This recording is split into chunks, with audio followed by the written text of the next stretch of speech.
کیا آپ جانتے ہیں کہ 9/11 کیا ہے؟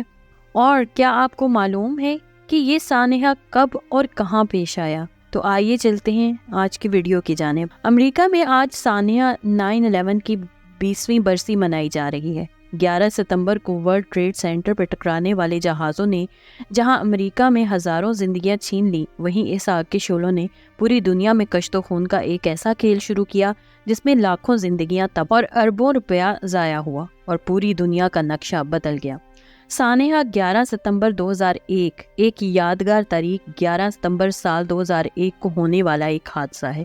یہ حادثہ ریاست متحدہ امریکہ کے ایک شہر نیو یارک میں دن کے وقت پیش آیا تھا۔ اس حادثے میں 4 مسافر بردار طیارے اغوا کر کے امریکی سرمایہ دارانہ برتری کی علامت ورلڈ ٹریڈ سینٹر سے ٹکرا دیے گئے، جن کی 100 سے زیادہ منزلیں تھیں۔ اس حادثے کے نتیجے میں یہ عمارتیں مکمل زمین بوس ہو گئیں اور ہزاروں لوگ جان سے گئے۔ یہ واقعہ دہشت گردی سے منسوب ہے۔ اس واقعے کا ذمہ دار مکمل طور پر اسامہ بن لادن کو ٹھہرایا جاتا ہے اور کہا جاتا ہے کہ وہ افغانستان میں موجودہ ایک دہشت گرد تنظیم القاعدہ کا سربراہ تھا۔ اس دہشت گردی واقعہ کو امریکیوں نے 9/11 کا نام دیا۔ سانحہ 11 ستمبر 2001 صبح تقریباً 8 بجے یہ حادثات پے در پے رونما ہوئے۔ پہلے ایک مسافر بردار بوئنگ طیارہ 757 نیو یارک کے 110 منزلہ ٹاور سے ٹکرایا۔ اس کے 18 منٹ بعد ہی دوسرا بوئنگ 757 بھی دوسرے ٹاور سے ٹکرا گیا۔ 2 مسافر ہوائی جہاز نیو یارک میں ورلڈ ٹریڈ سینٹر کی بلند و بالا عمارتوں سے ٹکرا گئے، جن سے یہ عمارتیں منہدم ہو گئیں۔ اس کے ٹھیک 1 گھنٹے بعد ایک اور اغوا شدہ مسافر جہاز بوئنگ 757 بھی امریکہ محکمہ دفاع کے ہیڈ کوارٹرز پینٹاگون پر گرایا گیا، جس سے پینٹاگون جزوی طور پر تباہ ہو گیا۔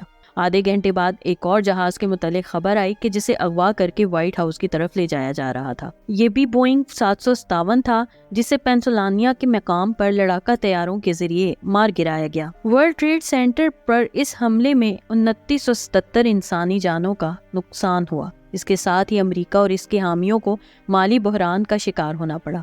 حملوں کی اطلاع عام ہوتے ہی عالمی منڈی میں تیل اور سونے کی قیمتوں میں فوری اضافہ ہو گیا اور یورپی کرنسی یورو کے مقابلے میں ڈالر کو نقصان پہنچا۔ لندن کی مارکیٹ میں اگلے ماہ یعنی اکتوبر کے لیے تیل کی قیمتیں $27 سے بڑھ کر $30.10 تک جا پہنچی، جبکہ نیو یارک میں تیل کی مارکیٹ حملوں کی اطلاع کے ساتھ ہی بند ہو گئی۔ دنیا بھر کی مالیاتی منڈیاں افراتفری کا شکار ہو گئیں۔ دنیا کا سب سے بڑا اسٹاک ایکسچینج نیو یارک بند کر دیا گیا۔ برطانیہ میں لندن اسٹاک ایکسچینج کو خالی کرا دیا گیا۔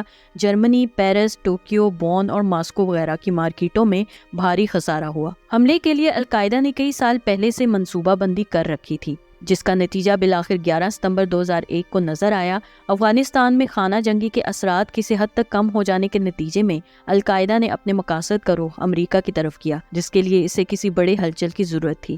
القاعدہ نے 11 ستمبر کے حملوں کے لیے انتہائی شدت کا مظاہرہ کرتے ہوئے نہ صرف اس منصوبے کو پایہ تکمیل تک پہنچایا، بلکہ چھوٹے موٹے حملوں کا سلسلہ بھی جاری رکھا، جس میں 7 جولائی لندن حملہ، میڈرڈ بم دھماکہ اور بالی بم دھماکے کے قابل ذکر ہیں۔ امریکی صدر جارج ڈبلیو بش نے پہلے تو اس واقعے کا الزام القاعدہ پر لگایا، لیکن بعد ازاں افغانستان پر حملے کے بعد اسامہ بن لادن کے اعتراف گفتگو پر مبنی ویڈیو ٹیپ سے اس بات کا ثبوت بھی مل گیا۔ اس سانحے کے بعد پوری دنیا کی ہمدردی اس وقت امریکہ کے ساتھ ہو گئی اور امریکی مسلمانوں پر زمین تنگ کر دی گئی۔ القاعدہ اور شدت مسلمانوں کی تلاش میں امریکی ایجنسیوں کی طرف مسلمان شہریوں کو تفتیشی مقاصد کے لیے اٹھانے کا سلسلہ جاری ہو گیا، جسے بعد ازاں قانون سازی کے ذریعے مزید تقویت دی گئی، اور ان اندھو اناق ہلاکتوں نے امریکہ کو پوری طرح دنیا پر جنگ مسلط کرنے کا بہترین موقع دیا، جس کے لیے سب سے پہلے نشانہ افغانستان بنا۔ سانحے کے مرکزی ذمہ دار اسامہ بن لادن کی گرفتاری کے لیے امریکہ نے افغانستان کا رخ کیا، تاہم طالبان کی جانب سے القاعدہ سربراہ اسامہ بن لادن کی حوالگی سے انکار پر امریکہ نے افغانستان پر 3 اطراف سے حملہ کر دیا اور چند ہی دنوں میں افغانستان سے طالبان حکومت کا خاتمہ کر ڈالا۔ افغانستان حملے کے لیے سب سے زیادہ قربانی کا بکرا پاکستان کو بنایا گیا، جس کی قیمت پاکستان آج بھی ادا کر رہا ہے۔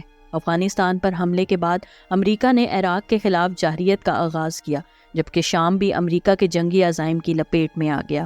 بہرحال امریکہ میں ہونے والے حملوں کے حقائق آج تک دنیا میں پوشیدہ ہیں۔ ایک رائے یہ ہے کہ حملے خود امریکہ نے کروائے، جبکہ امریکہ محکمہ دفاع کے اعداد و شمار بھی کئی سوالات کا جنم دیتے ہیں۔ تاہم حقیقت یہ ہے کہ سانحہ 9/11 اور اس کے بعد لاکھوں بے گناہ انسانوں کی جانیں گئیں۔ تاہم خوش آئندہ بات یہ ہے کہ آج افغانستان میں جنگ ختم ہو چکی ہے اور پاکستان بھی اس 2 دہائیوں پر مشتمل آگ کے کھیل سے کسی حد تک نکل چکا ہے، ایک بار پھر امن کی طرف جا رہی ہے۔ اور قابل ذکر بات یہ ہے کہ افغانستان میں قائم ہونے والی نئی حکومت نے آج سانحہ 9/11 کی برسی کی وجہ سے قریب حلف برداری ملتوی کر کے دنیا کو ایک مثبت پیغام دیا ہے۔ اب ضرورت اس امر کی ہے کہ آگ اور خون کے اس کھیل کا اختتام کر کے امن کی راہ ہموار کی جائے۔ اس طرح کی مزید دلچسپ ویڈیوز دیکھنے کے لیے دیکھتے رہیے میرے چینل کو لائک، سبسکرائب اور شیئر ضرور کیجیے اور ساتھ ہی ساتھ بیل آئیکن کو بھی دبا دیجیے۔ شکریہ۔ اللہ حافظ۔